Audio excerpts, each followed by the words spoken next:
أعوذ بالله من الشيطان الرجيم بسم الله الرحمن الرحيم الصلاة والسلام عليك يا رسول الله الصلاة والسلام عليك يا رسول لا الله حول ولا قوة إلا بالله العلي العظيم لا حول ولا قوة إلا بالله العلي العظيم أستغفر الله أستغفر الله. Jazakallah brothers for attending. Welcome back after Eid. Chapter 33 and 34 inshallah we try covering today. 33 is serving your basis self, the nafs. Bandagi nafs, bandagi nafs, nafs ka banda hona. We all say Allah ke bande hain. So this is bandagi and nafs. And chapter 34 inshallah, inclination towards evil. Inclination towards evil. Ragbate batalat. So definition of slavery for your basis self, just to recap that, so definition, Quranic verse, hadith, possible story and then causing clues. A definition of slavery of your basis self. To be a slave of your basis self means to obey its every desire, whether that desire is lawful or not. Allah Almighty declares in the glorious Quran, وَأَمَّا مَنْ أُخَافَ مَقَامَ رَبِّهِ وَنَهَى النَّفْسَ عَنِ الْهَوَىٰ فَإِنَّ الْجَنَّةَ هِيَ الْمَأْوَىٰ. And as for the one who feared standing in the majestic court of his Lord and restricted his soul from illicit desires, so indeed only paradise is his abode. Hadith Pak, Sayyidina Shaddad ibn Aus radiallahu anhu narrated that the Holy Prophet sallallahu alaihi wasallam declared, an intelligent man is one who analyzes himself and does good deeds for the betterment of his afterlife. But a fool is one who serves his basic desires and then expects to receive rewards from Allah Almighty in the afterlife. So this hadith is defined, Aqlmand kaun hai? You know, the Punjabi word is Siyana. Who's a Aqlmand and who's a Bewqoof? Nabi Kareem alayhi salam is saying, Aqlmand, the definition of intelligent and wise, someone who prepares for the afterlife, okay, who analyzes, takes himself to account. You know, there's another riwayat that says, Hasibu anfusakum qabla an tuhasabu. Take yourselves to hisab, judge yourselves before judgment day comes. And the second part of that hadith is, a fool is someone who obeys his desires and then expects Allah Ta'ala to automatically forgive him and expects Jannat without having to do any good deeds. That's a fool. So according to that definition, majority of Muslims, or the average Muslim, living a foolish life, thinking Allah's Rahman and Rahim, therefore automatically guaranteed Jannat. No, hoping in Allah's mercy is not being lazy in fulfilling His commandments and then saying, well, He's merciful. That's foolishness, that's wishful thinking. Hoping in Allah's mercy is exerting yourself to obey Allah Ta'ala, avoid sins, and then saying, well, it's, at the end of the day, it's Allah's mercy that's going to save me. That's Allah ki rahmat mein umeed rakhna. Caution about being a slave of your basis self. Being a slave of your basis self, meaning obeying its every desire, whether the desire is lawful or unlawful, is a severely harmful disease. Here's a story Sayyiduna Abdullah ibn Muslim ibn Qutayba radiallahu anhu reported. I read in Siyarul Ajam that once King Ardashir, there was a king called Ardashir, he had established his kingdom. Other less significant kings agreed to obey him. His eyes were now set on the nearby major kingdom of Suryaniya. Ardashir, this king, he invaded this country. He just wanted to expand his kingdom. Its king had secured himself. Suryaniya, the kingdom of Suryaniya, the king had secured himself in a castle in one of its larger cities. Ardashir's army encircled the city, but despite the passing of many days, he failed to conquer the city. One day the king's daughter emerged on the castle's wall, and unexpectedly she noticed Ardashir, the king. She fell madly in love with him upon noticing his masculine grace and physical attraction. Burning with lust, she eventually surrendered to her carnal desires, her nafs, and inscribed a message on an arrow. O handsome, stunning king, if you promise to marry me, I will inform you about a secret path via which you can very easily and conveniently enter the castle and the city. The princess hurled this message on this arrow to the king. After reading the inscription, the king, Ardashir, who was trying to conquer that woman's city, or her father's city, after reading the inscription, he inscribed his answer on another arrow. If you disclose such a path to me, tell me a secret way of getting inside, I promise to definitely fulfill your wish. He hurled the arrow to the princess. Upon reading this message, the princess immediately described the secret route on an arrow before flinging it to the king. Ardashir very quickly conquered that city as a result of discovering the secret route inside it. described by that ungrateful princess who had become a slave of her lust. Many soldiers were murdered due to this unexpected sudden attack, along with the city's king, who was the princess's father. In accordance with his promise, Ardashir married that princess, who, instead of grieving over her father's death or being devastated about the downfall of a city, she was elated over her love marriage. As days passed, he became even more delighted. One night the princess lay on her bed to sleep, but she could not. She restlessly tossed and turned on her bed. Noticing this, Ardashir asked, "What is the matter? Why can't you sleep?" To which the princess replied, "There is something on my bed which is not allowing me to sleep." On inspection, Ardashir realized that the bundle of strings was causing discomfort to the princess's soft and fragile body. Surprised at the delicacy of his wife's body, he asked, "What did your father feed you in order to make your body so delicate?" "I used to eat butter, bone marrow, honey and brains," she asked. "Mugs," she answered. Ardashir remarked, "I fail to imagine anyone else bestowing upon you more comforts and conveniences than your father did. Yet you returned his favours and love with treachery and murder. So he looked after you well, he left no stone unturned for your tarbiyat and your nourishment, yet you were the reason for, remember, his death and his downfall. I do not feel safe around you since you were not even loyal to your caring father." Following this, Ardashir ordered a servant, "Tie her hair to the tail of a strong horse, make it gallop up speed." This sentence was implemented, and within a few moments the body of that princess, a slave of her ego, was severed into pieces. Inna lillahi wa inna ilayhi raji'un. The nafs, slavery of one's nafs, and just having a habit of fulfilling your desires, being spoiled, a blunt way of saying it, being spoiled, can make a person, so she led, in one way led to, her nafs led her to cause the death of her father. So nafs can make you blind, not even see relationships. You can even harm your own parents. If you become a slave of your nafs, of your ego and desires, you can even harm your own brothers and sisters, blood relationships. So if your nafs doesn't allow you to be loyal to even blood relatives, then how is someone's nafs going to allow him to be loyal to friends? And friends are nothing. If sacrificing your friend for the sake of fulfilling a desire is required, then that will be easy for a slave of the nafs. 7 causes and cures for serving your basic self, your nafs. The first cause of being a slave to your basic self is a lack of sincerity. Since showing off, desire for fame, etc., are means of satisfaction for the lower inner self, therefore your carnal self will never wish for your deeds to be sincerely for Allah Almighty. Okay. So the hardest thing for the nafs is sincerity, because there's no sort of pleasure in sincerity for the nafs. Sincerity is doing something and not even wanting the tiniest bit of fame, so the nafs gets nothing for it. So the first cause is wanting to show off, wanting fame. Number 2, the second cause of being a slave of your basic self is a lack of awareness regarding its harms in the afterlife. Okay? So again, the cure is just to beware of the harms of slavery of your nafs. Number 3, I'm just briefly going through them. The third cause of being a slave of your basic self is lacking fear of Allah Almighty. Since fear of Allah Almighty is the greatest remedy for freeing yourself from the slavery of your ego. So fear of Allah Almighty. Number 4, the fourth cause of being a slave of your basic self is following your basic desires, obeying every desire of your basic self unhesitatingly can potentially cause the devastation of your faith. Yeah. So the more we all know, we've experienced and we see that around us, the more you give, especially with children, the more you give them, the more you spoil them. So keeping the nafs under control is about deliberately, sometimes even if you feel like something you can afford it, you can easily get it, but just not having it just for the sake of doing tarbiyat of your nafs. So not buying our children every single thing that they ask for, not spoiling them, even though you can buy something easily for them. You can treat them every day, but just to keep them, grounded.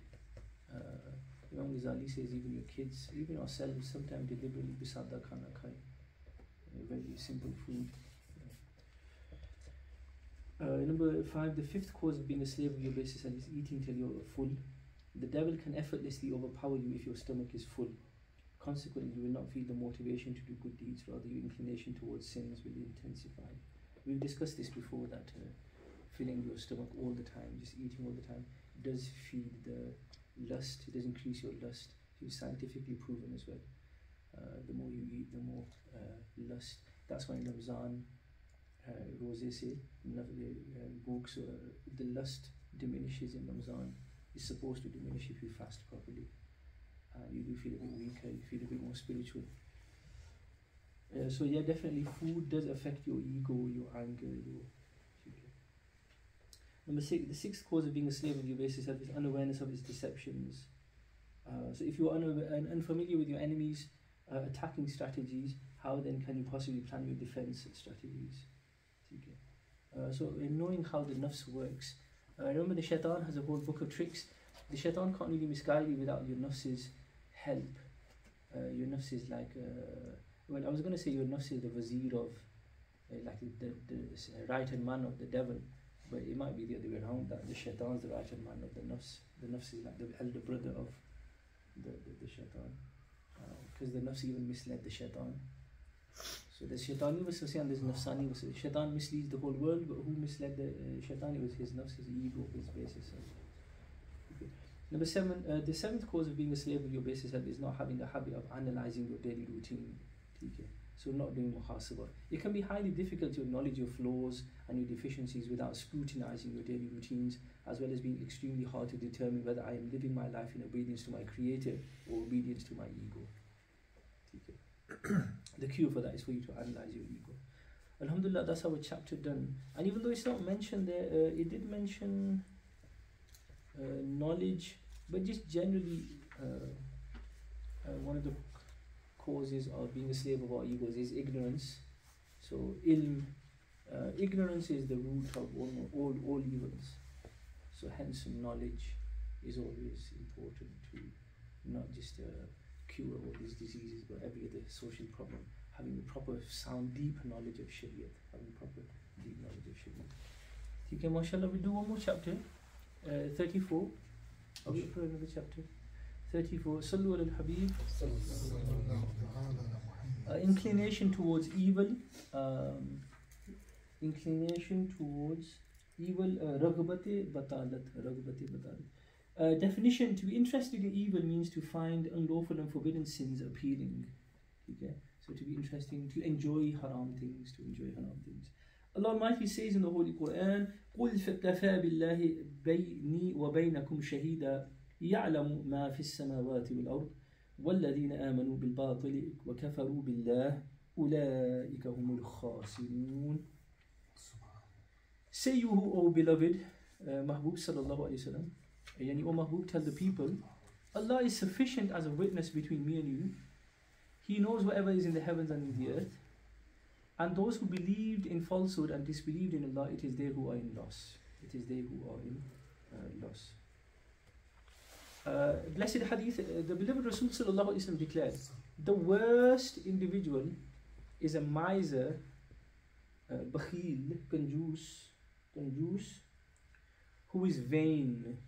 Okay? So he's stingy and he's arrogant. Vain means arrogant, doesn't it? And he forgets the great and majestic one. So he's the worst individual. The worst individual is a tyrant and oppressor who forgets the Almighty Allah. The worst individual is the one who is negligent, who wastes time in amusements and forgets cemeteries and rotting in his grave.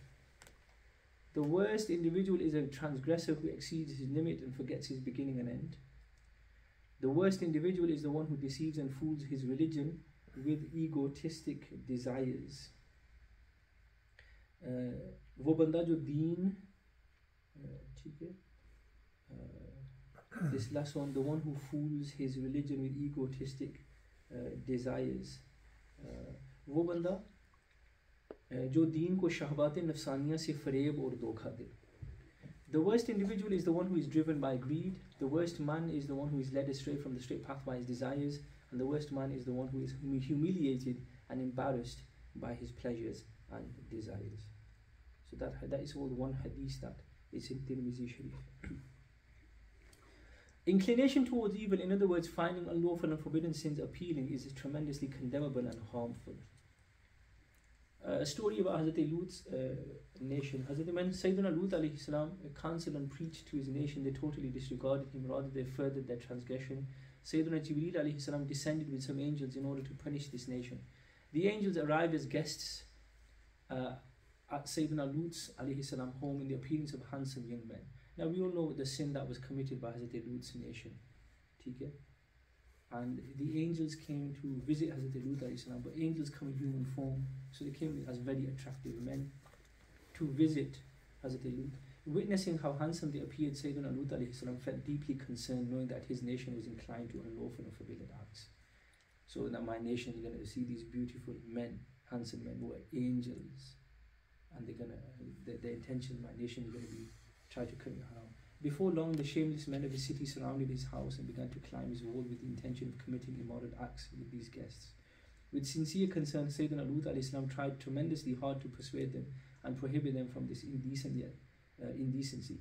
Yet those shameless and obstinate people refused to respect his wish. He, Hazrat Lut alayhi salam, felt extreme sadness and grief since he was heartbroken due to being all alone in his endeavour and the idea of being embarrassed in front of his guests. Witnessing this spectacle, Hazrat Jibreel alayhi salam consoled him, "O Prophet of Allah Almighty, do not worry at all, we are angels. We're angels sent by Allah Almighty, and we have come to punish these sinners.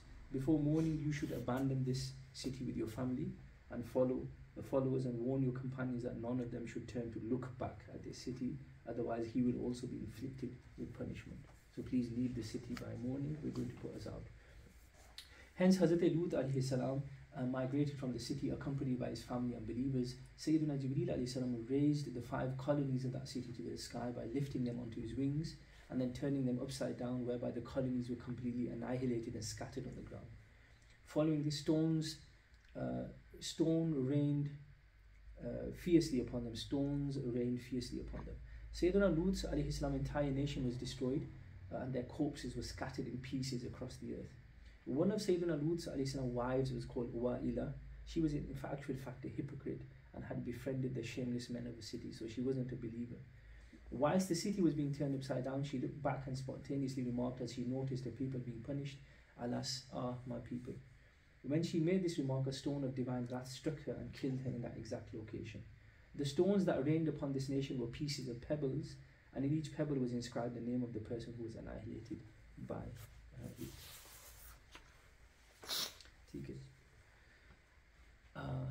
6 causes and cures for inclination towards evil. Cause number 1, the first cause of inclination towards evil is, liking haram things, is an absence of concern for your afterlife.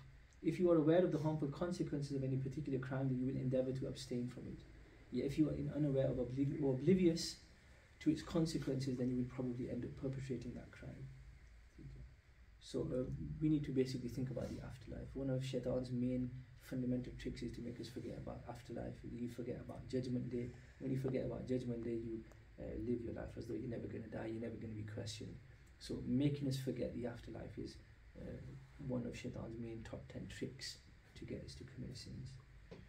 So just keep on reminding yourself of the afterlife and befriending people who remind you of the afterlife when you've forgotten. Number 2, the second cause of inclination towards evil is participating in alcoholic and sinful amusement parties. Such parties are a combination of many evils. Anyone who attends them keenly will eventually commit those sins himself. So obviously keeping ourselves away from bad company. And number 3, the third cause of inclination towards evil is obeying your egotistic desires. If you allow your ego to be set totally free, then its unlawful desires will continue to expand until ultimately it will incite you to commit sins. So again, coming back to desires, there's halal, it's not haram to fulfill halal desires. To eat delicious food is not haram, but it's always good to don't spoil yourself, not spoil your kids as well. Spoiling yourself is just gonna, if you can't resist any temptation at all, you can't resist any temptation. So Lutika, at the moment you've got halal temptations, you're thinking it's halal, what's wrong with all these halal things in front of me? But then when Shaitan puts a haram temptation in front of you, because you're just not mentally trained yourself to say no, you won't be able to say no to that haram as well. So not spoiling ourselves, not spoiling our kids, and even enjoying halal things in a very balanced way. But be careful, Shaitan is going to tell you you're balanced even when you're not. So to even know if you're balanced or not with your deen and dunya, you need to have proper fiqh knowledge of what's haram and halal. the average Muslim thinks they're balanced. Dino dunya dono ko saath leke chal rahe, but you can clearly see them doing many harams which are very easy to avoid. The fourth cause of inclination towards evil out of the 6 causes is laziness in adhering to the commandments of Allah Almighty. Due to the nuisance of being lazy in fulfilling the commands of Allah, you will fall into sins. So we shouldn't be lazy, we should always be active when it comes to the deen. Be active, rush to do good deeds, be active, don't be lazy.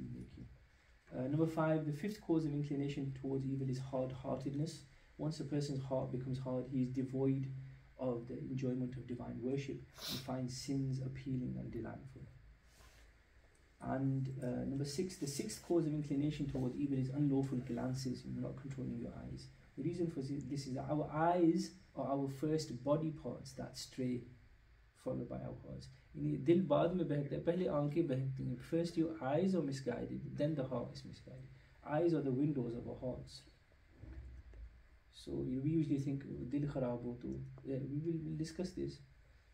The eyes are our first body parts that to stray, followed by our hearts, which are then succeeded. Then it's the rest of our bodies, after which a series of sin rubs. Okay. So the cure for this is for you to avoid sinning with your eyes as much as possible. Restrict your eyes from wandering around unnecessarily. Walk with your eyes lowered. Never forget the punishments for sinning with your eyes.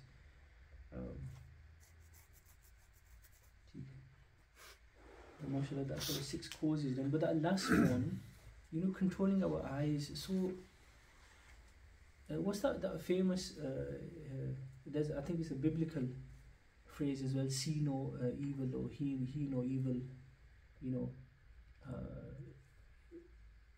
If you don't see, it's the eyes that are misguided first, then the heart is misguided. Okay? It's when you see something that then wrong intentions come in the mind. Okay? So controlling the eyes controls the hearts and the waswasas. So jitna aankhein ghoomengi na waswase zyada aayenge. So we often think it was the heart's the first thing to lead astray. Well, the eyes are the window to the heart. If you want to control what goes in the heart, control what's going through the eyes. The eyes, the ears are passages into the heart. So whatever you're feeding the eyes and the ears, that's what's going into the heart, and then that waswasa. So to control the heart, control the eyes. It's very important to understand that, because we think that the first point of misguidance or guidance is the heart. Yes, it's the king of the body, but it's like a stream. It's a reservoir. The streams going from the outside to the inside of the reservoir, they are our eyes and ears.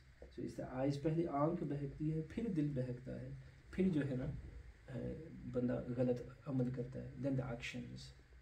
So the eyes wander first.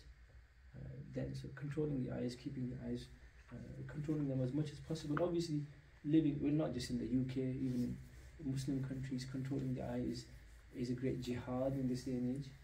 The biggest jihad, especially for youngsters, is controlling the eyes, keeping the eyes lowered and not looking at haram things. But that's a jihad, inshallah. The harder it is to do, the more sawab you get, the more closer you get to Allah subhanahu wa ta'ala. The more sukoon you get when you do it, when you do succeed in controlling your eyes. I remember there's a hadith part that if you turn your eyes away from something that is haram, so you turn your eyes away from that haram enjoyment, Allah will give you enjoyment in your namaz. Allah will replace it with the halal enjoyment. He will give you some sort of sukoon. Okay. Something related to the biblical verse that you're referring to, Ustaz. Eyes are the window to the soul. Yeah. Definitely. ये बस ज़हन में बात रखनी आला हज़रत रहमतुल्लाह अलैहि सर पहले आँख बहकती है फिर दिल बहकता है फिर जिस्म बहकता है. ठीक है. ज़ाहिर आपने बुराई देखी नहीं है. So you're not gonna. We think about doing evil when we see it. We see it first, we get inspired, we admire it, we get fascinated. Then we get the khayal. Then that curiosity. Let me try out sitting with those people or going to that place. Let me see what that feels like. And then your body, then your feet start walking. So aankhon ne dekha hi na hota.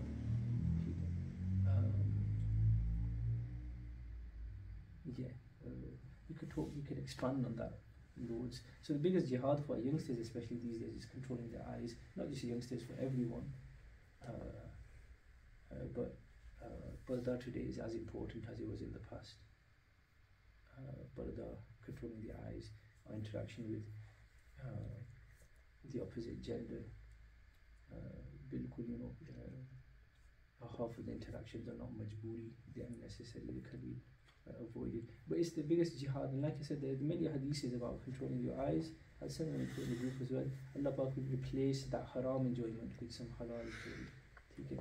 So people who commit sins think that these sins are really like the enjoyment, the joy is, I don't want, some people, Imam Ghazali says, don't do tawbah because they enjoy sins of a certain maza.